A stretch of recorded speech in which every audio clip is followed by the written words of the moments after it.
परम शांति ਤੁਹਾਡਾ ਸਾਰਿਆਂ ਦਾ ਸਵਾਗਤ ਹੈ ਸਾਡੇ ਮਾਂ ਬਾਪੂ ਜੀ ਦੇ YouTube ਚੈਨਲ ਪਰ। ਬਾਪੂ ਜੀ ਗੱਲ ਕਰਾ ਦੇ परम शांति। साइंस ਦੀ अली शुरुआत हुई है, हौले हौले अगे चली ने प्राणमय कोश, ज्ञानमय कोश और फिर आनंदमय कोश आने। एक बहुत बढ़िया गल है क्योंकि जालू प्राणमय कोश आना, जालू प्राणमय कोश जागृत होना। प्राण मतलब प्राण वायु, मतलब सूक्ष्म शरीर से जेड़ा प्राण तत्व है मतलब ऑक्सीजन है। जालू ऑक्सीजन लैवल बढ़ी आंदा तब प्राणा जो मतलब सूक्ष्म शरीर च बड़ी पावर आंदी। फिर एक आनंदमय शरीर होंदा, जियां हिमालय च बैठी ने एकदम ओम दी ध्वनि करा, उत्थे फिर जेड़ी प्राण ऊर्जा बढ़दी मतलब बॉडी अंदर जालू ऑक्सीजन बढ़दा, बॉडी तत्व दे अंदर जालू ऑक्सीजन बढ़दा, जालू प्राण ऊर्जा बढ़दी। प्राण ऊर्जा उस जो बोलते जेड़ा वायु में प्राण में जेड़ा शरीर होंदा वो जागृत होंदा। फिर ही प्राण में कोश जागृत होंदा, फिर ही उस जो आनंद में कोश जागृत करने की शक्ति आंदी ता प्राण में शरीर जालू जागृत होंदा ता फिर आनंद में शरीर जागृत होंदा। आनंद में शरीर मतलब प्राणे दे अंदर जेड़ा सैल है, जेड़ा आकाश तत्वां दा सैल है, आकाश तत्व दे ऊपर ये वायु तत्व दा सैल है और वायु दे अंदर अग्नि है ता आकाश तत्व मतलब आनंद में। आकाश तत्व च आत्मा मतलब निसंकल्प अवस्था, साइलेंस दी शक्ति आई आए ता फिर आत्मा आनंद स्वरूप दा अनुभव कर दी। फिर जेड़ा ओ आनंद स्वरूप है, फिर आनंद स्वरूप दा आत्मा अनुभव कर दी। जेड़ा आने वाला समय है वो बोलदा कि अगे चली ने पूरे विश्व दे अंदर आनंद होई आना ता वो ज्ञान दे हिसाबे ने मतलब अपने शास्त्रां दे हिसाबे ने बोलदे, मगर ज्ञान दे हिसाब ने परम ज्ञान दे हिसाब ने जालू भी इसा धरतिया पर साइलेंस दी शक्ति बढ़दी। धरतिया पर हौला हौला अति होई जांदी, अति ते बाद हौला हौला लोग सोचदे शांत होई जांदे। फिर साइलेंस दी शक्ति बढ़दी, फिर आकाश दी शक्ति बढ़दी। जिस टाइम आकाश दी शक्ति होंदी फिर ही धरतिया पर उस टाइम लोग आनंद में होंदे। तब फिर सतयुग स्टार्ट होंदा मतलब सतो प्रधान युग, जित्थे आकाश तत्व दी वैल्यू होंदी, आकाश तत्व ज़्यादा होंदा। धरतिया दे अंदर भी आकाश तत्व होंदा, शरीर दे अंदर भी आकाश तत्व ज़्यादा होंदा। जेड़ी बॉडी होंदी वो हल्की होंदी। उसी टाइम अनमय जेड़ा कोश होंदा, स्थूल शरीर से जेड़ा अन्न दा शरीर बड़ा घट होंदा। जियां बॉडिया दे अंदर आकाश तत्व बढ़ी गया, वायु और अग्नि, स्थूल जल और पृथ्वी वो बड़े घट हो जांदे। सतयुग विच तां आत्मा दी स्टेज शरीर दे हिसाबे न होंदी, शरीर भी सतो प्रधान, मन भी सतो प्रधान, तां आकाश ये सारा आकाश तत्व दे कारण होंदा। फिर जालू कला युग च अति हो जांदी। कला युग मतलब जब धरतिया पर अति हो जाती, फिर अति होने के बाद उदा अंत होंदा। फिर धरतिया पर एकदम साइलेंस दी शक्ति उसी टाइम पर ता वो पुरानी प्रोसैस के हिसाबे ने विनाश हो जाता।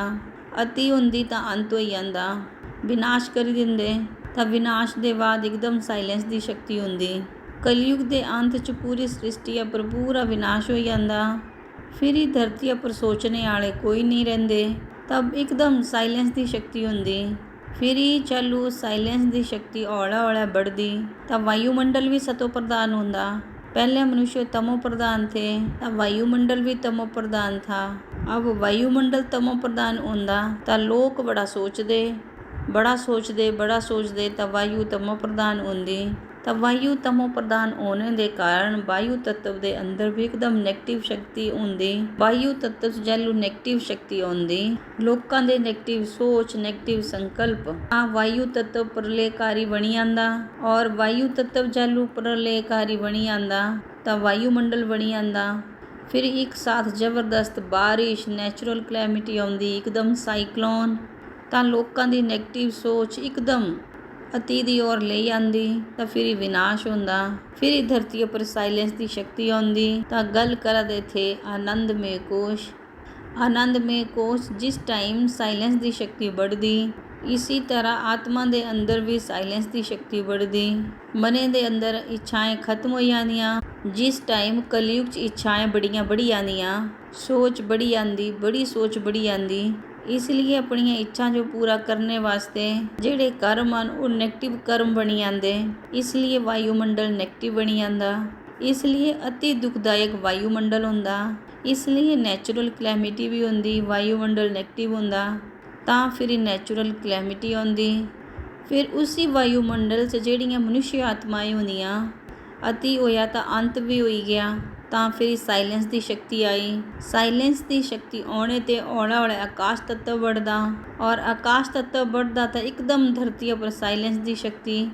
ਫਿਰ ਹੀ ਧਰਤੀ ਦੇ ਪੂਰੇ ਵਾਯੂਮੰਡਲ ਜੋ ਬਦਲੀ ਦਿੰਦੇ। ਆਕਾਸ਼ ਤੱਤਵ ਦੇ बढ़ने ਤੇ ਜਿਹੜਾ ਨੈਗੇਟਿਵ ਵਾਯੂਮੰਡਲ ਹੈ ਉਸ ਜੋ ਇੱਕਦਮ ਆਕਾਸ਼ ਤੱਤਵ 'ਚ ਕਨਵਰਟ ਕਰ ਦਿੰਦੇ।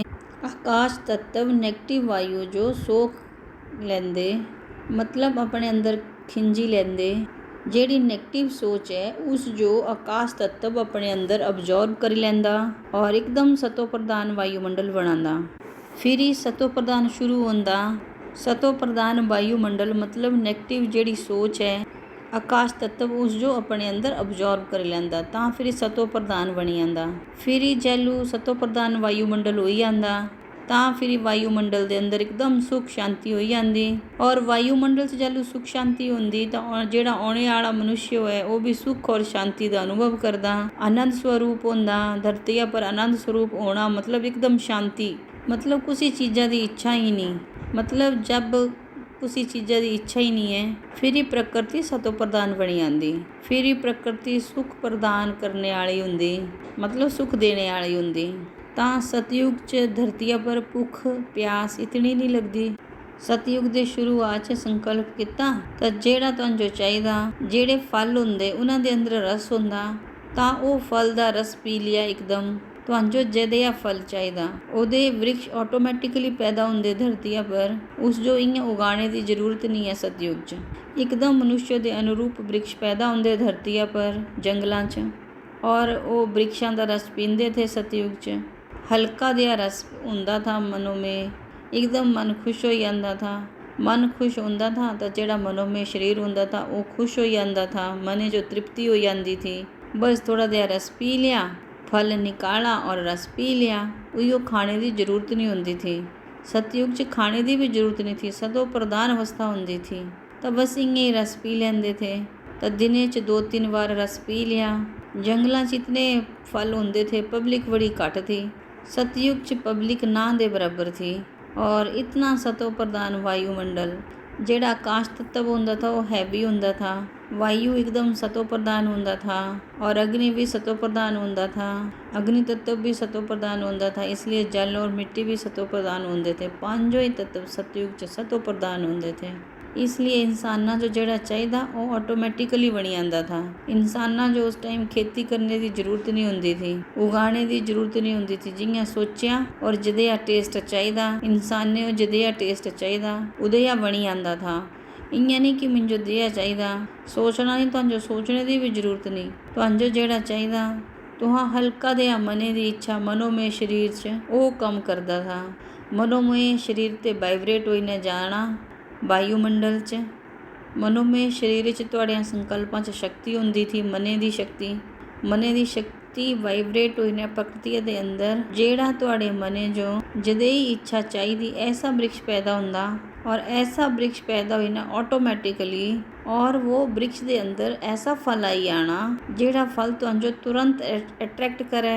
उस जो पी लिया ਤਾਂ ਉਹ फल ਦਾ रस तुसां पी लिया ਤਾਂ तुहानू जो तृप्ति होई आनी। उत्थे दही जरूरत नहीं थी, मतलब मनुष्य जो उगाने की जरूरत नहीं थी, दिया नहीं था कुछ ऐसा। मन ऑटोमैटिकली मनोमय शरीर कम करता था। मने 'ਚ शक्ति थी, मन सतो प्रधान था। मन चालू सतो प्रधान होता था। इच्छा मात्र अविद्या होता था। तो मने जो कुछ भी नहीं चाहिए तो उस टाइम सब कुछ मिलता था और मने चाहिए चाहिए चाहिए तो कुछ भी नहीं मिलता क्योंकि मने की शक्ति खत्म हो जाती। इसलिए बोलिया ना इच्छा मात्र अविद्या नष्टो मोहा। उत्थे मोह नहीं होता था कुछ ते भी। सतयुग 'ਚ थोड़ा कुछ ज्ञान होता था। पूरी धरती पर बड़ियाँ घट आत्माएं होंदियां थियां। धरती पर शुरू 'ਚ सतयुग 'ਚ कुछ का राज कुछ होंदा नहीं था। हौला हौला बाद 'ਚ सतयुग का एंड होंदा फिर ही औला औला थोड़ी राजाई पूरी धरतिया दा एक ही राजा हुंदा था, मगर वो सतो प्रधान हुंदा था जियां राजा पृथु थे। सतयुग दा लास्ट राजा। सतयुग दे अंत च भी उन्हां दे शरीर दी आयु 50,000 साल थी। सतयुग दे शुरू च तां इच्छा दे अधीन शरीर हुंदा था। सतयुग दे शुरुआत च दया कोई जन्म लेने की जरूरत नहीं हुंदी थी। उपरे ते अच्छी आत्माएं सतयुगे च आउंदियां थियां। उपरे ते तीसरे लोके ते दूए लोके ते ये सारियां ही आत्माएं आउंदियां थियां और अपने आप ही अव्यक्त से व्यक्त बनी आंदियां थियां और व्यक्त बनी ने जितना चाहे उतना टाइम वो धरतिया पर रहंदियां थियां, उड़ी ने घूमदियां फिरदियां थियां। उन्हां वाल विमान हुंदे थे। वो मने दी गतिया ने चलने वाले विमान हुंदे थे। मने ने सोचिया, संकल्प किता, तिन्ना तत्वां दा वायु दा विमान बनी गया। उस ये बैठी गए, वो खुद वायु च बैठना उन्हां तां वो भी 3 तत्वां च कन्वर्ट हो जाते थे और फिर वायु विमान उड़दा था। फिर ही मनुष्य ने चाहा, मतलब उस चाहना की कि आउण मिंजो दूगे लोके च जाना, इयां संकल्प किता तां दूगे लोके च पहुंची जांदा था। त्रीए लोके च पहुंचिया तां इयां मने दी गतिया ने चलते थे। उस जो मनोमय शरीर बोलते थे। मनोमय शरीर बड़ा जागृत होंदा था। इतना चार्ज हो जांदा था, इतना चार्ज हो जांदा था कि मने जेड़ा सोचिया जेड़ा चाहया वो सीधा व्यक्त ते अव्यक्त बनी ने उपरे दियां लोकां च चलने लगी जांदे थे।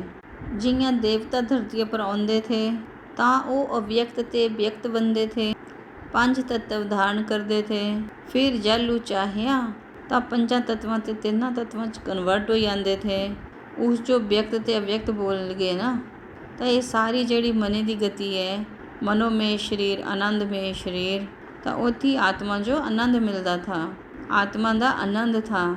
तो आत्मा जो आनंद कालू मिलता जिस टाइम एकदम मनोमय शरीर चार्ज हो जाता था। वीडियो लंबा हो गया, मैं दूआ पार्ट बनाती है। परम शांति। बेहद की परम शांति सोचो, बोलो परम शांति। Join us daily for live meditation, 10 p.m. to 11 p.m.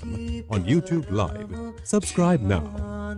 Website www.paramshanti.org. Email us anand@paramshanti.org. Like, share, subscribe. Join today. बेहद की परम शांति।